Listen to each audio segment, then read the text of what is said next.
ஒரு நாள் 2 நண்பர்கள் காட்டு வழியா நடந்து போய்கிட்டு இருந்தாங்க. நடந்து போகும்போது ஒரு மரத்துல தேன் கூடு இருக்கிறத பார்த்தாங்க. அப்ப அங்க வந்த 2 பேரு அந்த மரத்து மேல ஏறி தேன் கூட்டுல இருந்து தேனை எடுத்துக்கிட்டு இருந்தாங்க.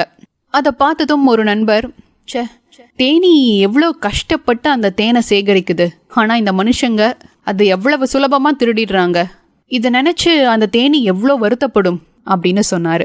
அதுக்கு இன்னொரு நண்பரோ, கண்டிப்பா அந்த தேனி வருத்தப்படாது. மனுஷங்களால அந்த தேனை மட்டும்தான் திருட முடியும், ஆனா அந்த தேனை உருவாக்கும் கலைய எப்பவும் தேனிக்கிட்டு இருந்து திருட முடியாது. அதனால எவ்வளவு தேனை மனுஷங்க எடுத்தாலும் தன்னால திரும்பவும் தேனை உருவாக்க முடியும் அப்படிங்கிற திறமை தேனிக்கிட்ட இருக்கிற வரைக்கும் அது என்னைக்குமே வருத்தப்படாது அப்படின்னு சொன்னாரு. இன்னைக்கு உங்க பணத்தையோ இல்ல உழைப்பையோ யாரு வேணாலும் உங்ககிட்ட இருந்து திருடலாம். ஆனா திறமையும் சம்பாதிக்கும் திறனும் இருக்கும்போது நீங்க என்ன வேணா சாதிக்கலாம்.